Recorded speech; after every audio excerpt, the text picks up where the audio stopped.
Hey y'all, this is Alli, Kerr, women's fitness expert. We're talking about who we are, but we're actually going to be talking about weight, but we're really not. So you'll get what I'm talking about and where we're going with all this. But the first thing I want to tell you about is the aha moment that I had today with, and it happened actually here on my phone.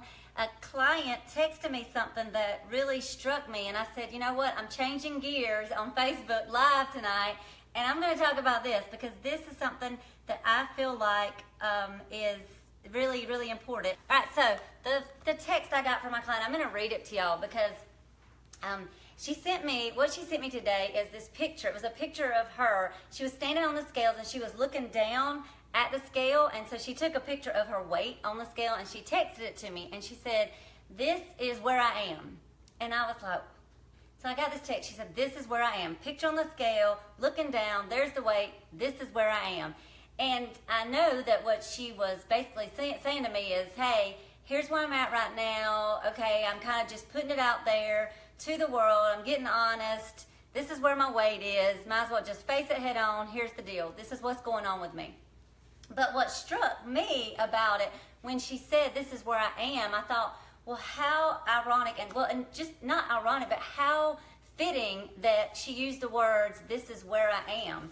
Because so often what I feel like we do is we talk about our weight or maybe what's going on with our body in a way that we're using it to define who we are and not where we are. So I texted her back and I said, well, how fitting that you said this is where I am and not who I am, because our weight does not define who we are. And it got me thinking about all the things that we say throughout the day that we use as words to really say who we are, but those words are not really descriptive of who we are. So we say things, like I'm not motivated. We'll say things that we're not, or I am lazy. And that's really not who we are. Just like that number on the scale is not who we are. We describe ourselves as I'm fit, or I'm fat, or she's fit, or she's tall, or she's small, or she's blonde, she's whatever. And those things are descriptive words, but that does not define who we are. And it just really brought home to me, yes, how fitting that is. That is where you are right now, but that does not define who you are. Because when I think of this client, here's some of the words, the descriptive words that come to my mind, and none of them have anything to do with a number on the scale. The words that come to my mind when I think about this particular client, one word is resilience, and I actually shared that with her. I think about resilient. I think of a survivor. I think of somebody who's a strong woman. This particular person has had some really tough things thrown at her recently. She's gone through some very close family deaths and just plowed through that, and she's still kicking and she's still here. And so yes, that number on the scale, it doesn't tell anything about all the things that we've been going through. Now that number on the scale and where we are with that number on the scale most certainly can be a reflection of what's going on in our lives and what we have been through, where we have been, what we have come through, and what we have survived. That can be a reflection of that. Because I know as a female especially, and I think this happens with guys too, but with women, our weight does fluctuate. And especially when we may be going through certain stressful times or tough times in life, we can definitely experience changes in our weight. I see some thumbs up. Changes in our size and our weight, but that does not tell who we are on the inside. All of that stuff is the exterior. Now, I will have to say, on the science side of things, yes, when we do gain weight, there's a lot of things going on, even in our cells at the cellular level. So there are things going on inside. But I just want us to remember, just like that client today, that whatever that scale says, it tells us where we are right now. And this is a journey. Don't y'all agree? Life is a journey, and there's all these different stops along the way and all these different things that we all go through. So journey, let's talk a little bit about that journey that we go through in life, and and I've got some action steps for y'all tonight. I've got some mental exercises that I want us to do together that are gonna help us just reframe thinking about who we truly are, and also thinking about that journey that we're on, and thinking about where we're going and where we want to be. And it's really just 4 questions that I want us to ask. So, And this is something that if you want to take time tonight, Monday or Sunday night's a great time to get ourselves set up for the week. When we did that Facebook Live interview with Craig Valentine, he talked about getting yourself ready for the week and just planning for the week. And this is an exercise that I think can really help us as far as planning our mindset for the week and getting our mind in such a good place and such a healthy place. This exercise will help you with that. The number one step in this mental exercise is to write a list of where you are. Not just who you are, but first start out just where you are, because where we are and who we are two different things. And I just love the way that if we really describe where we are, that can mean so many different things. Where we are as far as our fitness, where we are as far as our career, where we are as far as our family. There's so many different levels and layers of that, of just where we are right now, likes, yes, in life. Then I want you to do a separate list of who you are. Who are you right now? And what does that look like? Because those are two totally different things. Where we are and who we are. Are you resilient? Are you strong? What really defines you? Are you funny? What would your friends say about you? Who are you at that core? When we peel back those layers, who's there? And then, the third one is, where have you been? I know for, just like this client I was thinking about that I was talking to through text today, some of the recent things that she has been through have been loss of loved ones because of deaths in the family. But then it can go back to, 5 years ago, where you've been, what you've been through, what you've overcome, what you've survived. It could be a child, when you were a child.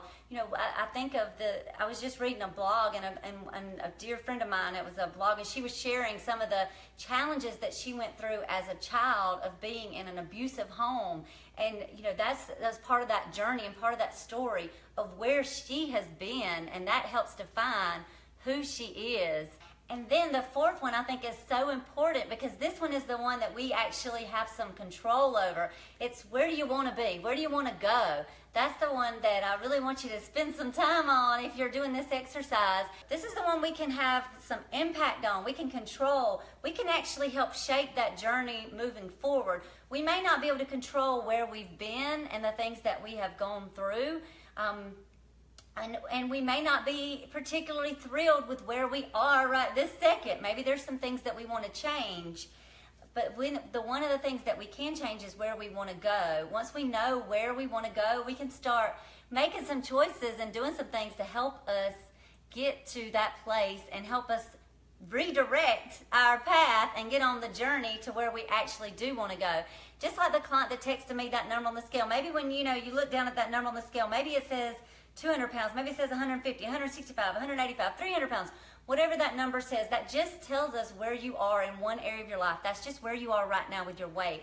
And if we just focus on that and we just dwell on that, it can be depressing. It can be overwhelming. It can be frustrating. However, if we look at where do we want to go, okay, this is where I am. It's not who I am. It's just where I am right now. But I'm this resilient person. Look at all the stuff I've come through.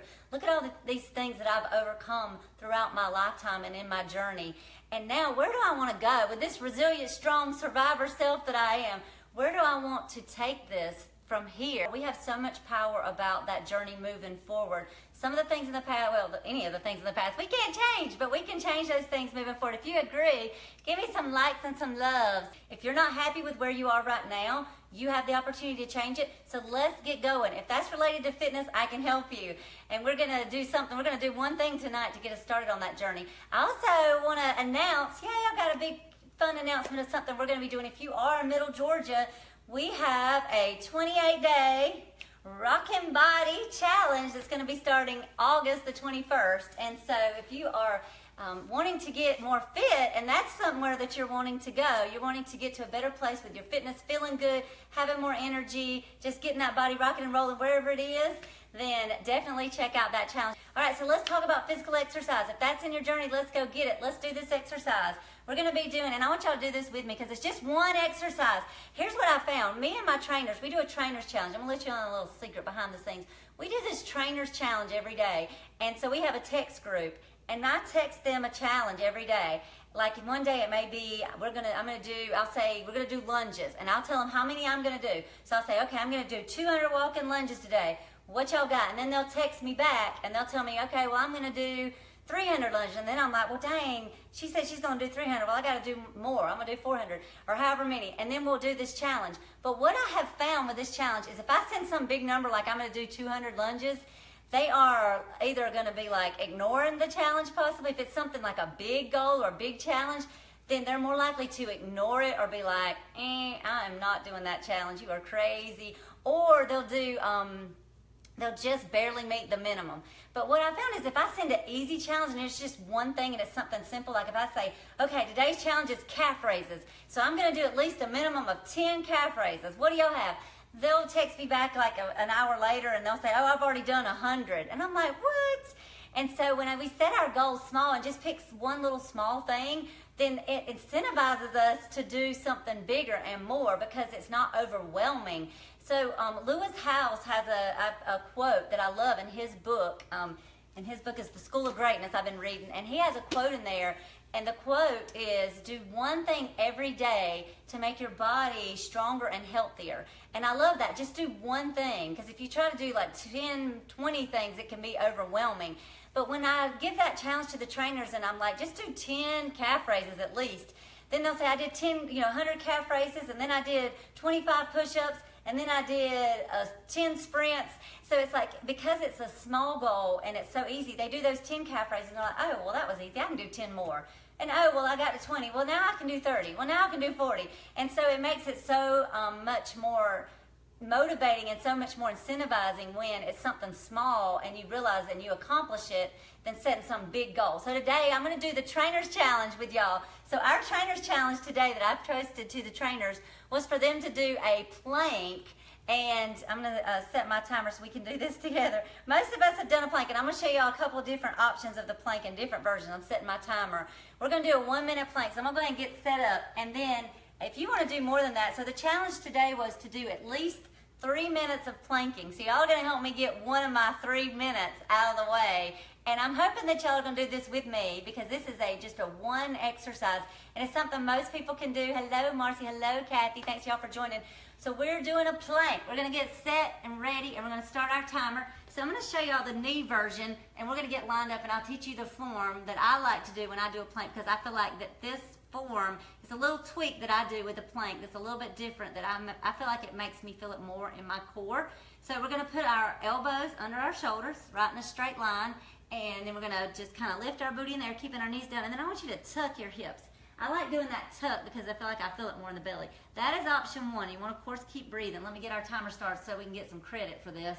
We want to make sure we get credit for this plank. And then option two would just be lifting your knees off the floor. And you may find just doing this plank that I may start getting a little bit winded because planks it's pretty challenging exercise. It's a good one. And so you're just going to hold that plank for 1 minute. Now, you don't have to hold it for a whole minute. You can break your minute up just like the trainers, and you can do different kind of planks. You can do like a side plank. You can mix it up. Just like our trainers, they are doing, we're doing at least a 3-minute total plank.